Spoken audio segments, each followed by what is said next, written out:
Welcome to Uncomfortable, conversations about culture and Christianity. My name is Eric, and today I'm joined by Rachel. Hey, y'all. And Mackenzie. Hello. And Alex. Clean. We're all here. We're tidy and clean. Today, it's an unavoidable topic. We had a little debate about, everyone's heard about, everyone knows this is happening. The coronavirus thing, it's everywhere. I'm tired of hearing about it. People are quarantined or locked in their homes or whatever. But we are just going to kind of talk through our own experiences, maybe a little bit about what we're doing here at the church, just some other practical things, and just hopefully it's comforting to everyone listening to know that, hey, everybody's just trying to work through this thing together. We don't want to be here to say we've got answers for all your problems, but I think we just want to kind of talk through it ourselves.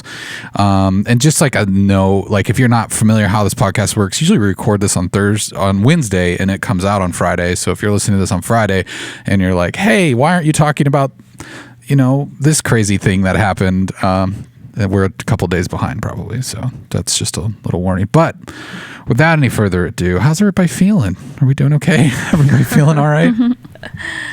I think one thing I was talking to someone today about it and just saying, I don't even have time to process how I'm feeling or what's going on because things are changing so fast. Mm-hmm. And there's just so much going on that it's I'll get moments where I'm oh, I feel really nervous right now or really scared. But then it kind of passes because there's so much happening, especially just not just with the virus, but at work, we're having to change everything that we're doing and how we're doing. My whole job description is changing. Yeah. And so it's just one thing after the other that's just happening. And so I feel I haven't really taken time to sit down and really just process, even with God about this is how I feel. I need you to come in and help me with what's going on. So when the alerts on my phone, between the local news and the national news, I should probably just shut them off because there is a new, event that's happening every hour, it feels like. See, that's funny because I actually turned mine on because I felt like I was just sitting in front of the TV, just watching the news thinking, I'm going to miss something important and feeling like that was really important for me to know. It's probably better than just being saturated by it all day. I turned my alerts on. So, okay, now I feel I can go do things and my phone will let me know when something happens. That was more healthy response for me. But I don't know. My husband, he's the one that's we don't need to worry about this. However, I did see him freak out the other night and then calm down. But I am the person that has been to the grocery store 8 times in the last week and a half. And I am completely prepared. Yeah. Got some toilet paper? Yes, but I also just have a lot of stuff. But yeah, that's just my personality. I tend to worry. I love to prepare for things. And so in processing through what are my fears about what's going on, my fear is that I'm not going to be prepared. I'm not going to have everything that I need. And so, if anyone needs anything, let me know. Oh, wow. Just open it. Yeah, I think that's another point too to make. My husband's the same way. He's we are gonna be fine, don't stop freaking out, blah blah blah, which I think is good because it balances me out because I am kind of the one to kind of worry more about it. But I think it also makes it more difficult when other people are reacting differently to this whole situation or responding in a different way where it's oh, it's not a big deal. And so then you get kind of is this a big deal or am I crazy? There's different responses, and so it kind of throws you off a little bit. So and it really is different day to day because, one day I'll feel panicking. I'm just panicking. I've had a couple of those days this week, if I can be honest. I almost had an emotional breakdown in Walmart. Oh, no. Whatever day that was where, I think it was the 11th, whatever day.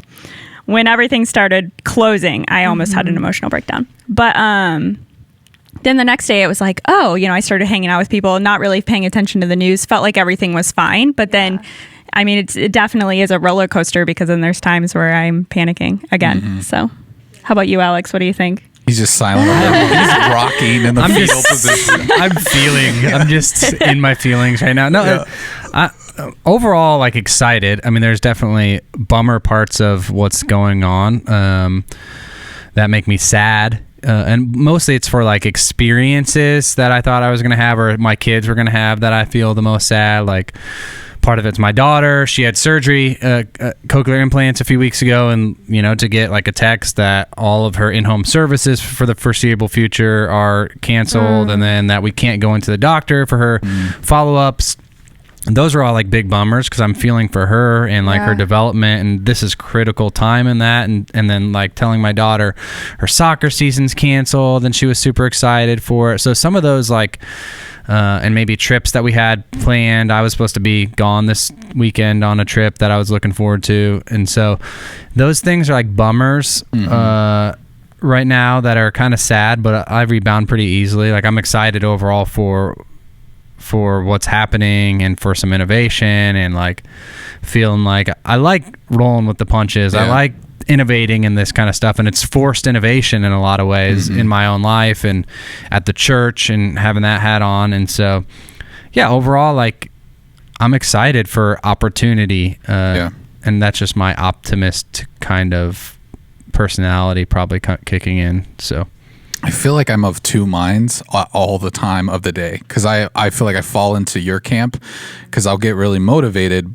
by the opportunity to innovate, and especially in the churches we're planning our online services and how this stuff is going to look, and like I mean, being that my job is part of web and social media, that affects me a lot, and I feel I'm taking a lot of ownership of that. I'm like, we got to really do this. We got to take the chances, and that stuff excites me. Like, but then on the flip side, like when I'm kind of alone with my thoughts and I'm scrolling through the news and I'm like, okay, like how serious is it? And I think I get, to your point, Rachel, like a little upset when people downplay it. Yeah. Like, oh, it's not a big deal. You guys, everybody's overreacting. And that, then all of a sudden I find myself getting really upset about that. Cause I'm like, well, maybe hopefully you're right? Like best case scenario, all these people who are saying nothing's going to happen, they're right. But if any of these other countries that we're looking at are to be an example, like things could get a little dicey around here, and especially the way that it takes time for this thing to progress. And if you're out there spreading misinformation and endangering vulnerable people, that's where I kind of get, I mean, personally, I get a little upset. I'm just like, okay, let's just maybe chill out before you go saying that you know what's going on, because a lot of us, I don't think most of us really have a clue what's happening. Yeah, that's true. And I honestly, for me, I'm coming off of a year, like probably the most chaotic year of my life, just personally and family wise, and changing jobs and all that kind of stuff, where I've had a lot of panic moments already, and yet I'm on the other side of seeing God's provision in just stupid ways. Right. I mean, that just don't make sense. And so like I've had a lot of those panic moments the last few years, and I've just seen God meet faithfully. Yeah. So it's not that I'm doubting or that I like am not scared or there's any fear in it, but like I'm just coming off of one of those seasons of like, man, I have nothing to do. I've been desperate, like fiscally we've been desperate, medically we've been desperate, in a lot of ways we just have. And so because of, I'm kind of calloused to it in some ways, not like my heart has turned hard, but like, man, I just have this overwhelming sense of hope for how God's provided, and that there's not really any crazy thing that I'm going to go through. So not to like discount any of that, but like I've just come off, that's just the current reality of 2019 for me. So people are like, 4 months into 2020, the world is falling apart. This is the worst year ever. I'm like, well, hopefully I had one of my worst years ever last year. And so this to me isn't as bad at this point. So, and you were kind of talking about how nobody really knows what's going on. I think that's another thing that kind of plays into how I'm feeling. It's like, I'm even seeing like leaders, like people who are leading and guiding people through this are struggling to understand and figure out the best way to do things. And I think that scares people even more, because they're like, man, you're the people that we're supposed to follow and trust to lead us, and you are struggling too, which is like totally valid, because I don't think people really know how to approach this, because it's never happened before and people haven't experienced this before. And so I think just the fact that everyone's kind of on the same level playing field of just like vulnerability and not really knowing what's going on or what the next best step is just kind of scary for people. Yeah, I think so. And no, you don't know where to like turn for actual truth or the best information, which is hard too. I mean, we're used to that, and I think in our political culture and fake news, not fake news, all that kind of stuff that we're used to. But then you've got literally, you could read two people with MD behind their name, that have different thoughts on some of the things, on social distancing, on so that's hard when you're like, we're looking at professionals and they're even kind of in quandary about some of these things, and you're like, where do I actually find truth and wisdom, and where's true north? Like where do I look for truth? And so that's, I think, a scary part for me as I read things. Well, and even within the church, you've seen church leaders argue with one another, like, you're canceling services, how can you do that? You can't forsake the gathering of God's people, that's irresponsible, blah blah blah. You know, there's a lot of different kind of internal fighting and conflict there as well.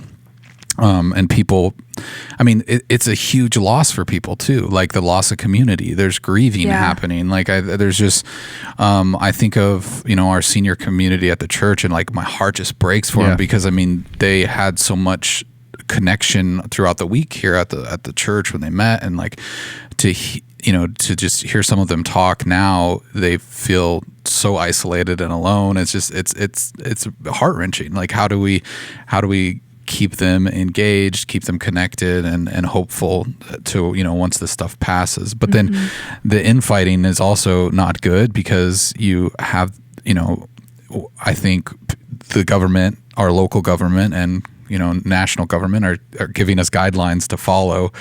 And then you have people fighting about that. Like, well, should we listen to that? Should we, you know, whatever. And you mentioned something about people are grieving things, and I think that's an important thing for everyone to kind of understand. Like, Alex, you mentioned some of the things that you guys are kind of being sad about, you know, with your kids, and you know, elderly are having to be isolated, and that's really sad. And I think each person is going to have to grieve different things. There's seniors in high school that won't get to graduate and finish their high school senior year, which is really a big deal for high school students. And I think everyone is grieving something, and I think that's important to realize, is that one person's grief is not more valid than another person's. And I've seen some people saying, you know, get over it, it's not a big deal, it's worth it to, you know, save all these, you know, lives and all that stuff. But I think we need to be, you know, compassionate to people and understanding what they're going through, and telling them it's okay that you're upset about this. You can be sad about this, because it is a big deal in your life. I think the other side of it too that I see is like, you see all the sides of fear. I think that a lot of people want to say fear only looks a certain way, and that's turning your tail and running. But you see, I think I see a lot of, there's a masculine type of fear that I'll see a lot from other men, especially on social media, who are just like, it's not a big deal, or it's this or it's that, and you know, you don't need to worry about it. And also just people playing off of that fear, whether it's for political gain or to push a political viewpoint, or to try to make money off of people. And I mean, I'm sorry, but you're a gross individual if that's you. Like, stop it. Like, that's just, that's bad. That's gross. Like, why are you doing that? I don't know what else to say, but like, it's disgusting to see people out there taking something. Like, we don't know what this is going to look like 30 days from now or 6 months from now, but like, if you are going to act like you have all the answers and then treat everyone else like they're idiots, you know, like, shame on you. Like, absolutely. Like, just let's play this out. Let's be graceful with each other. Let's be gracious. Let's try to work together and see where this leads. But we're all feeling some sort of, you know, uneasiness, whether we're willing to admit it or not. Everybody's a little bit uneasy about what the future holds. And people just react differently to it. I think when you were talking about fear and the way people handle fear, I actually had that thought this week, because I feel I'm not kidding you, every time I panic, I think I need to get to the grocery store. And I was like, why is that my response? I know I am so overprepared. Why is that my response? And then I saw a psychologist on the news, and she was talking about how that's a normal reaction for people when they panic, is to overprepare. And so I think even just giving grace for the people that you see that are, you know, buying out all the shelves and which, by the way, stacking. stop that, please. Yeah, stop that. You Stop don't doing need that it. much toilet paper. But I Stop. but I want you to give them grace, understand. Eric. I'm saying I understand know. why Yeah. we're doing it because Yeah. I do think that is a natural reaction, and Right. I am someone who struggles with that. Like that is my Right. first reaction is I've got to get to the grocery store. Right. And I am so well prepared. Yeah. I tried to bend the curve a little bit and beat the toilet paper pandemic by installing know a where this bidet. So Oh my goodness. yeah. Wait, did you really, or is that a Yeah, joke? we really installed a bidet at my Oh. house. I would like to point out that was my suggestion, and then we're standing there talking about it. You order it on Amazon, and I'm like, I'll do it later. Now they're out of bidets. out of Wow. bidets. I've got mine. Yeah. It's helping my TikTok become more popular. And Wait, so are you using it on TikTok? I did use my bidet. That is gross. Okay, there is a He used it on his face. there's context. Even worse. Okay. Once it was installed, before it was used, I did not use it on TikTok yet. I did. You'll have to just watch the video to understand more. Okay. Is it Wow. at Alex Seeley on I am TikTok? not sitting on my toilet on TikTok. Just to That's what I was just to wondering. clarify any of that. We So, need to, yeah, Wow. that's good. but that is how I'm trying to beat that pandemic. So, Well, yeah, and I think you make a really good point to give people grace. I think it's easy to see what's going on and just be like, why are you doing that? Like, you're being so selfish. Like, you are like, taking this from all these other people. Like, I'm seeing pictures all over the internet of just elderly people standing in the middle of empty aisles trying to get stuff, Yeah. and there's nothing. And that's really hard and sad to see, other people who maybe aren't as able to get Yeah. out and get the things that they need, are not able to be taken care of. But I think it is a good thing to have that perspective of like, man, people are afraid right now, and they're reacting out of that fear. But maybe this is a good time to go, oh, okay, I have identified that I've reacted this Yeah. way. Maybe Yeah. I should take like a care package to some of my elderly neighbors Yeah. of all the Yeah. things I got. Right. I think one thing I saw was a single mom who was just like crying into her phone saying, I can't afford to buy multiple packs of diapers, and like I can only buy like on a weekly basis or whatever, and like you people are buying all these diapers and I can't get any diapers for my kid. And like and it's just, that's the reality we're in. And I hope this is just like like people will start to settle down, but I don't know. Like I'm hoping this isn't just like the tip of the iceberg type of a scenario, And so I Yeah. think it's just one of those things where we all need to just try to calm down and stay connected as well as we can, and be invested in your neighbors and try to help. And we really need the positive people of the world right now, because I am not like a naturally positive person. and even when people are positive to me, I a lot of times just write them off as like, you're just not genuine. Like, I just am I would say I'm a realist, but I'm probably pretty pessimistic. But for me, thinking, okay, everything is closed right now until April 30th. That's what I see as the date a lot lately. And I just think, okay, I can handle this for a couple weeks. But then I think, what am I going to do throughout all of April? And then I have major anxiety when I think about that. And so like the positive people of the world, like keep being positive, keep speaking good things, because people like me need it. good. I'm going to keep talking to you, Mackenzie. Okay. That's fun. Well, and I think that's a good point too, because I think social media is a huge thing that has been impacted by this, because it is everywhere. Like, you can't open up any social media app without seeing something about the coronavirus. So I think it's also a good thing to think about, what am I going to be putting out on my own social media that people are seeing? Am I going to put something positive out, something encouraging, or am I going to put something that's scary or might be making people fearful of what's happening, and just making good decisions about how you're informing other people who are following you, because it is scary to get out and see all of those things that people are posting. But then the people who are posting verses or encouraging things, I think those are the people that I'm like, yes, I want more of that, to encourage me in my faith and Or even just to document what you're doing. Like, I saw someone who was organizing their closet, and I thought, wow, I could be doing that instead of sitting in front of the TV watching the news. Yeah. That's just a good way to use your time. Right. So, Yeah, let's talk about what's that look like. So everyone has shifted their world in some way, all of us, and we all live in different homes and things like that. What's it like just look like practically for your families, what's like the day-to-day, what's changed. I talked about that a little bit for mine. I'd like to hear like from you guys, what's that looking like on the day-to-day in your family? Well, I don't have kids, so that is a huge like factor on what we do in our house. I know that that's kind of a big thing that people are struggling with right now. It's just, that's hard for a kid to be stuck in their house all day for a long period of time. I mean, that's just a lot. But I created this thing called an activity corner in our house. So I'm the person that does all this stuff, but I have board games in there. I have like crafting stuff, which I'm sure my husband is not going to utilize this corner at all. It's just for me, really. But he's going to be bedazzling all sorts of things. Is bedazzling still a thing? I'm sure. I hope so. I have like adult coloring sheets on there. I have books that I've wanted to read in that corner. So it's kind of like my go-to, like if I like don't have something I want to do, go there. Another thing is Eric and I love to, my husband Eric. That's fine. Thanks for clarifying. We love to work out at the gym, and that has been completely shut off for us. That's what we do every day. We go to the gym together. And so right now we're just like, okay, we got to figure out how we can do workouts at home and like figure out a new rhythm. And so we're just trying to maybe not just be like, oh, everything's ruined, like we're losing all of, but we're trying to see, there's some things that we get to do now that we probably wouldn't have done before. Like I get to read books more than I normally would.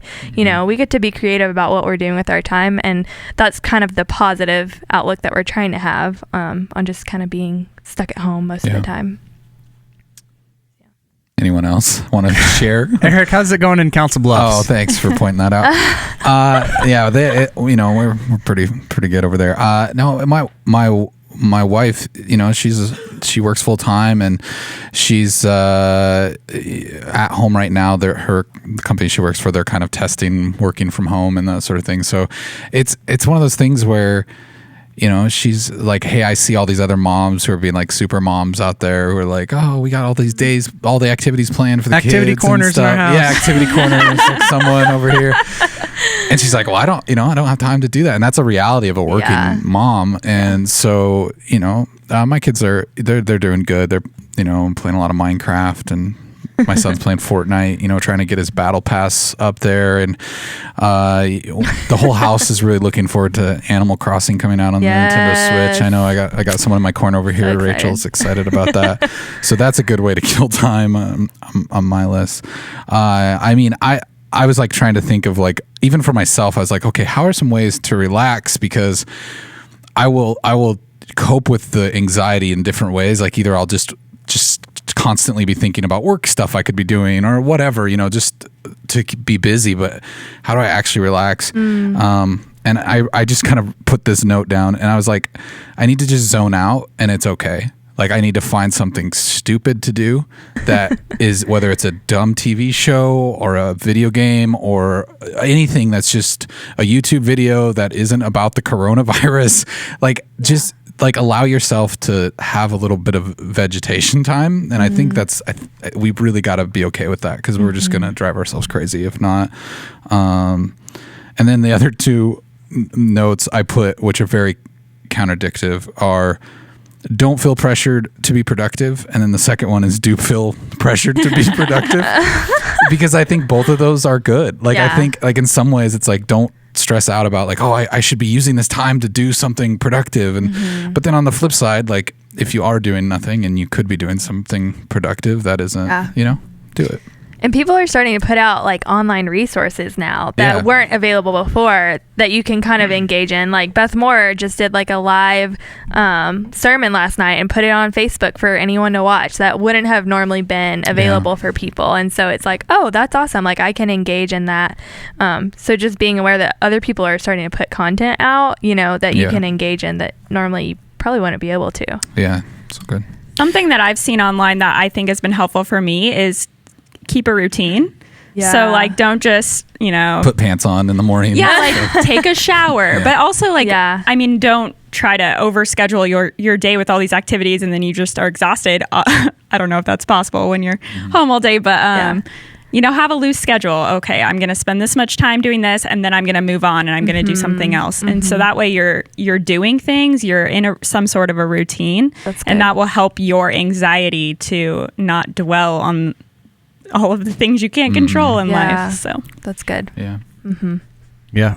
The Ely family, it's, not family as normal. So we had like I said, I'm missing a trip this week. We got to figure out if we're going to go visit my wife's parents this weekend. But my wife, even for us, like she's a substitute school teacher. And so she stays home. I have Fridays off typically since I work on Sundays. And so we've got our budget. And part of our budget is her working on Fridays, and with school being closed, there's like, okay, how's that going to look? What's fiscally, what's that going to look like for our family? It's, we get to hang out, now on Fridays more, but this was supposed to be spring break week. My kids are in Millard, so my son's usually at school. So now she's just thinking through different crafts. Scholastics opened up, some of their stuff online that she's able to do. We did a fun scavenger hunt last night, which is something we typically probably wouldn't just do on a Tuesday night. So there's some fun, innovative things, and trying to figure out what the new normal of family looks like, but not knowing and how's that going to change even in the next few days. But like play dates are getting canceled because there's more than 10 people on those. And so just with kids running around our house, and mine are like 7 and under, is just trying to keep them entertained and not hating each other, not fighting all the time. And so those natural breaks where you're like, oh, okay, one kid's at preschool, one kid is at school. I've got like just 2 kids for a while is like a respite for my wife, and now it's like you don't even get any of those kind of things. So it's a little bit different.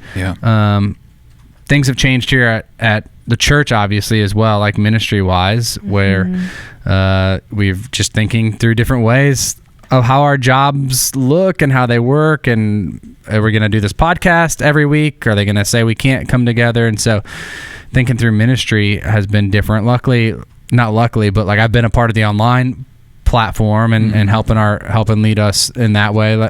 And so it's been fun and innovative there to think, hey, we've been doing some of these things. This podcast, we're not like starting podcast week 1. We're 30 weeks in, and this is something for people to be able to continue to listen to. And some of the sermon shorts we've done on Instagram, guided prayer. So it's kind of fun to see other people noticing some of the work, that we've been putting in for a while, and saying, hey, this is viable, real good ministry tools inside of the church. And so that's been fun, creating our online gatherings and prayers online. It's been fun, innovative time for me at CCC, but this is kind of the lane I get to run in, in a lot of ways.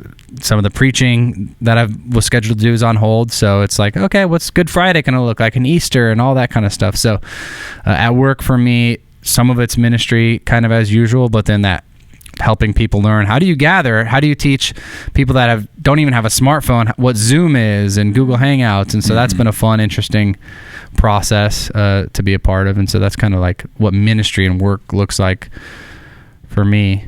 Yeah. I know you guys really are excited about that. So. I was just hanging on at every word you said. Yeah. So I don't know what you're talking about.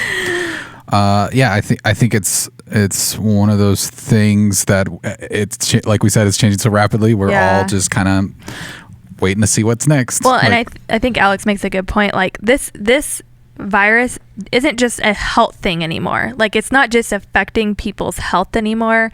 It's affecting every single part of your life. Like your job, like people's jobs are being lost, and like people's jobs are changing, or what they normally do looks completely different.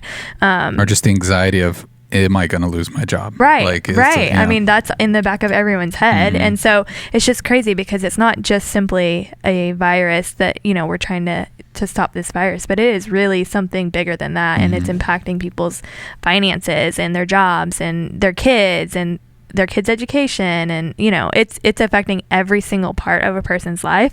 And I think that's what's scary, is that it's not just one aspect, it's every single aspect, and you don't have control of it. Yeah. So let's talk about some of the, what are some of the issues that you could see happening inside of this new world? Maybe some of not to go dark, but what are some of the scary things that could happen in this quarantine? Have you heard from people? For example, for me, I know one person or one family that's hey, we were thinking about having a kid, and trying for that, but I don't want my wife pregnant in the middle of this epidemic and what could happen. I don't want her getting the virus and then what's going to happen. We don't know anything about how this affects pregnant people. Or I even have a friend who kind of jokingly but kind of seriously works all the time, and he's like, I don't know if my marriage is going to last through this, and because they're just used to being apart most of the day for 20 years, him and his wife. And so what does it look like to function inside of the same home and to like do more than one meal together and all that kind of stuff? And so I think we were talking about this earlier in China, like a lot of people after their quarantines were like, we're getting a divorce because I've never had to put up with my spouse that long, or alcohol. Every time I've gone to a store, like it's everywhere, so I think people can pick up addictions. What are the other like things that you guys could see as maybe negatives to be aware of? I mean, as a self-proclaimed extroverted introvert, it should be pretty normal. I mean, just hang out. Yeah, I think I've seen like more people posting about maybe their like mental health. A lot of people kind of saying, man, I really struggle with depression, anxiety, and like the day-to-day busyness is what can sometimes can help me keep my mind off of things. But the fact that they're going to be in quarantine for this long, sitting in their houses, maybe by themselves, in their own thoughts, I can see that that's probably a huge issue for some people. And people are posting about it too and asking for prayers because they know that it's going to be a struggle for them. And then I also think about kids who maybe they get all their meals from schools. And so now they're not able to go to school and get the meals that they need. And obviously there's things that are coming out that are helping serve those kids. But that's another big issue. And some kids also, school is their safe place. It's not necessarily a place that they go, and it's not really like, their home. When they go home, that's not their safe place. And so now that they are out of school, they're kind of in this, area of maybe not being so safe anymore and not being at a place that's home for them. So that's another thing that I'm seeing a lot on the internet as well. Yeah. Do you have any terrifying thoughts, Mackenzie, you want to share? No, I just think about how all family dynamics are different. And so, I mean, some families are really close. And so having an extended amount of time to hang out is a good thing. Yeah. And some families, like, that is just sounds so terrible to somebody who's like, oh, I have to spend all this time with my family. Like, how am I going to get through this? And so that can just feel like maybe an impossible task if your family isn't normally close, or maybe an opportunity for your family to grow in their relationships. But maybe if there are addictions or something in your family that people struggle with, maybe that could just be a really hard time. Yeah. So maybe even with that isolation that, people go into isolation, they go into their rooms, shut the door, like, I don't want to be a part of anything out there. Yeah. I know people have been talking about how important it is to reach out to your friends and make sure they're okay, just because we make a lot of assumptions about people's lives, and it's important to check up on people in this time. Yeah, that's good. Yeah, I'm not a quality timer at all, but my wife is. That's like one of her love languages. But I think even like there's a difference in quality time and quantity of time. And so I'm like, that quantity of time, I think, could even, people just are annoyed. How do we do this? Like, how do we have conversations? And is it okay to not be talking all the time and those kind of things? Mm-hmm. And so, yeah, I think sitting with your thoughts, like you said, Rachel, it can be a scary thing for people that don't have an agenda every single day, that don't have something that they're working on, or they've been working on something for a really long time, like a project, and then all of a sudden that was canceled, or your project's over, and you're like, what's my value? Yeah. Like, what do I have to bring to a company? What do I have to bring to like my family? What do I have? Like, so who am I in a world that doesn't have the projects or my dreams laid before me? And how long are these dreams delayed for? And so that it is scary. Like, you can start to be like one of those cable commercials where you think of like one scenario and it just gets progressively worse. And so it's easy to like lead your mind down like everything's, every day you see the stock market's in the red. And so you're like, what's this going to mean for my future and my retirement and every plan I ever had for that kind of stuff. So it can be scary to sit in some of that. Well, and I think one of the things that we have kind of repeatedly talked about here at the church even is that this has just been such a good reminder that we are not in control, you know, and I think that so many times we have the perception of being in control. And I mean, I sometimes think I could identify as a control freak sometimes, and so this idea of that I can't control what happens tomorrow is probably one of the scariest thoughts of all. So. Yeah. Well, I think, go ahead, Mackenzie. Oh, okay. I was just going to say, I think one of the blessings or silver lining, whatever you want to say, of this time period is just that the weather's getting nice and we are able to go outside. Yes. And so yesterday I went out and was working on my yard a little bit, and just that little bit of just being outside after being inside for all of winter has just been really helpful too. So take advantage of that and go outside and do yard work or go to the park or And you and I live really close, so once your yard's done, we can collaborate together on my yard. That'd be really awesome. I think you make a point though, because I think it's easy for us to sit and dwell on all of the things that are bad and negative that are coming out of this. But as people who believe in God, we can believe that there is good that will come out of this, and God is always working, even if we don't see it, we don't understand what's going on. Like, He is working. And so I think it's also a good opportunity for us to sit down and see the ways that God is moving and working, rather than sitting and thinking about the negative things. Like, one of the things that I think about is the timing of, we talked about hurry and busyness, and like all of these books came out about being busy and to, like slow down, all this stuff.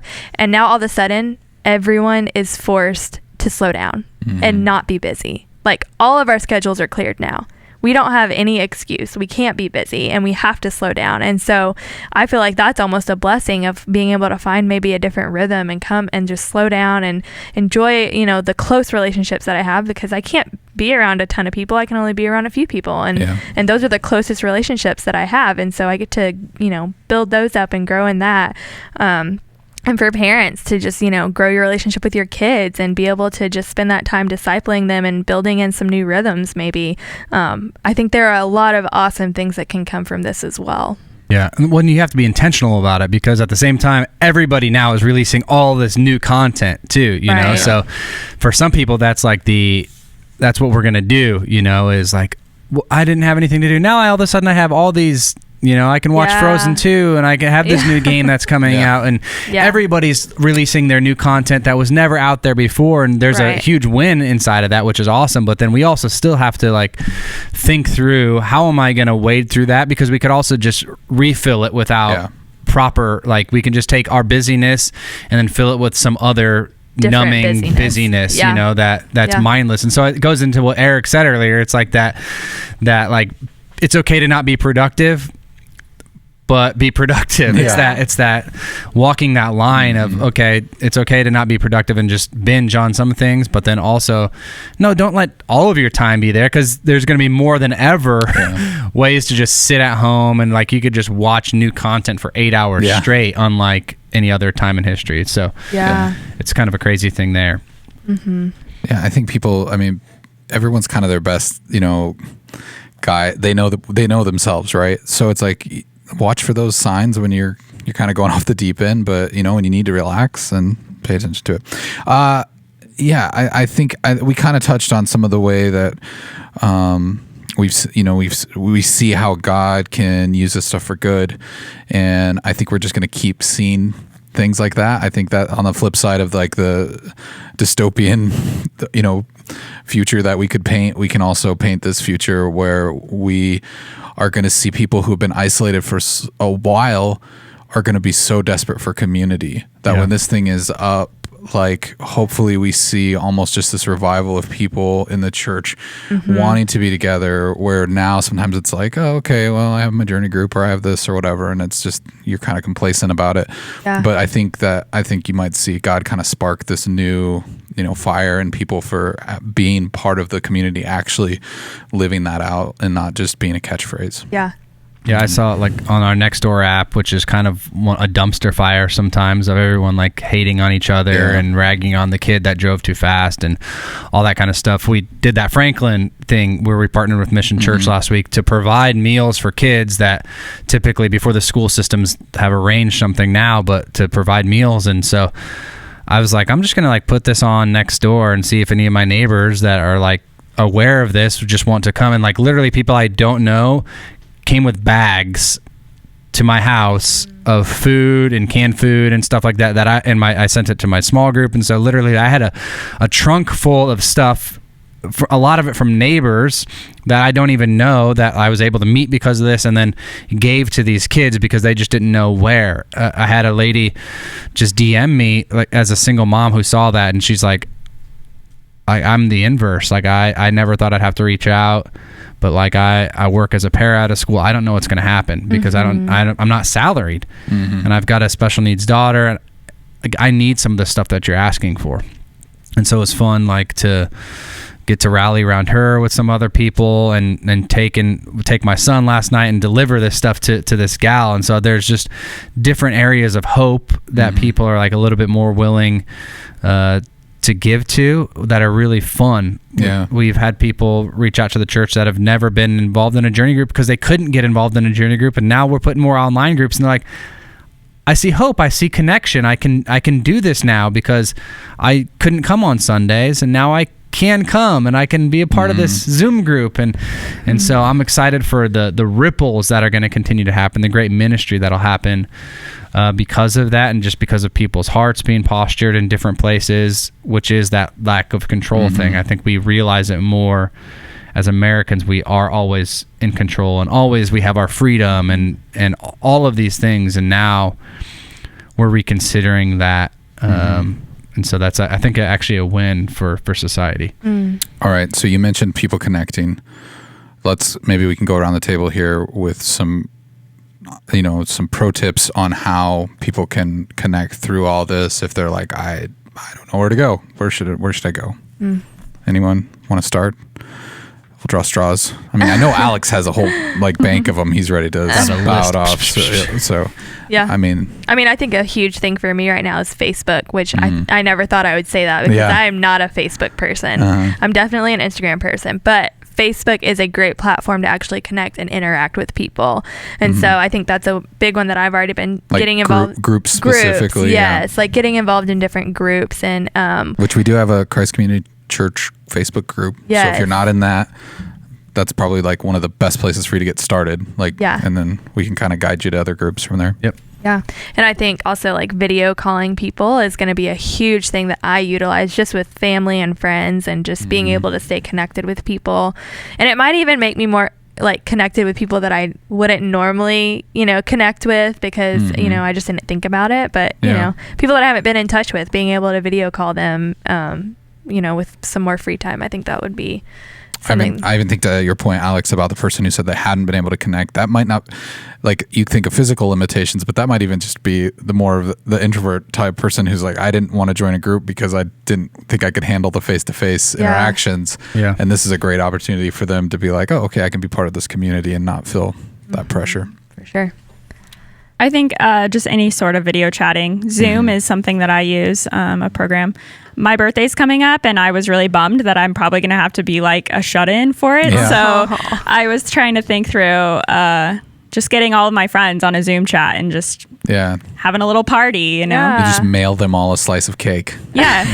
And probably people that, if you invited them to your party, just wouldn't have been able to come before. You would have never thought about, we can still hang out on my birthday because you had a physical location party, and now you can have friends from wherever. That's cool.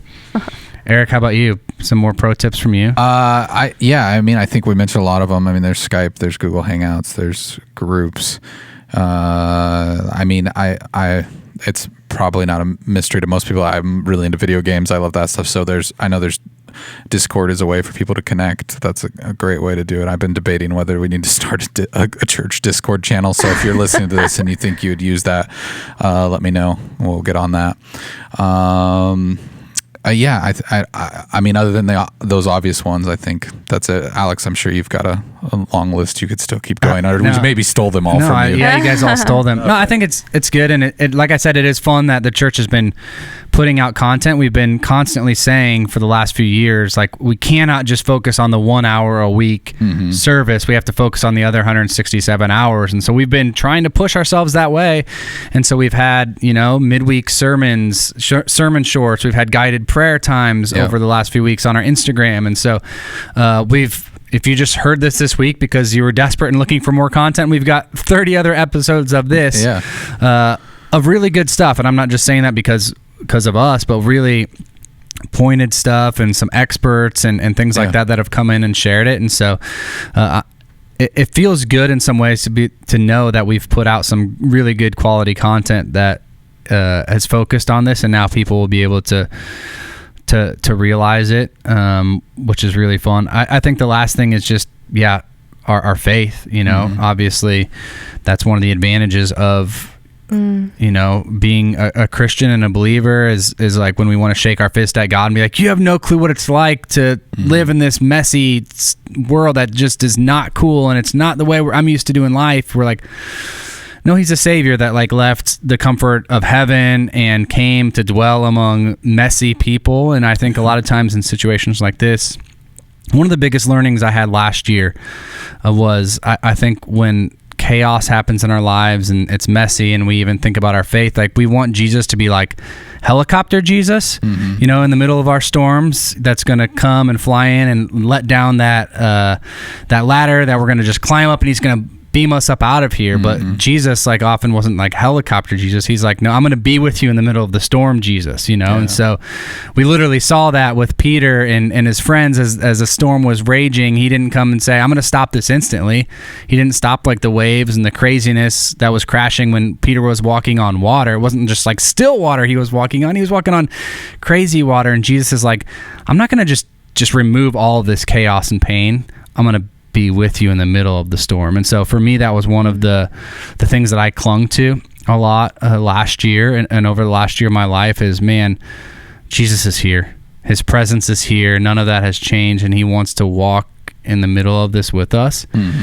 And it's just a distinct advantage I think we have as believers who have faith there. It's not just this crutch for us to lean on. Literally, I've said this before, it's a stretcher for us to like realize, no, we can't do any of this. We can't have hope apart from Christ. And so that's, I think, one of like the biggest, maybe a Jesus juke, but pro tips is leaning deeply. Don't back away, but lean in more to your faith in a time like this, because we have a real enemy that wants us to back away.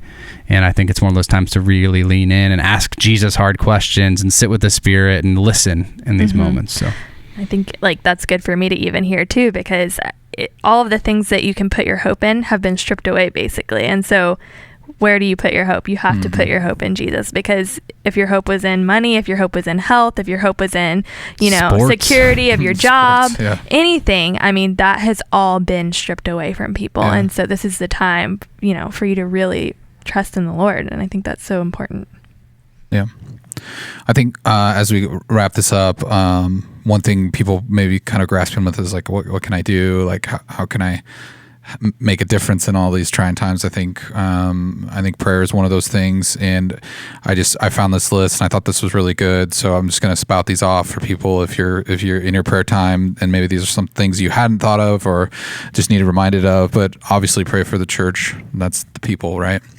That and the church leaders and everyone who's maybe trying to find answers to how to connect these people and make this all work. Pray for students and families. Like we mentioned, they're home. They're trying to figure this new dynamic out. Pray for leaders in general. We have a lot of local government officials, not national, but local, that are trying to figure it out on a state-by-state basis. They can use our prayer.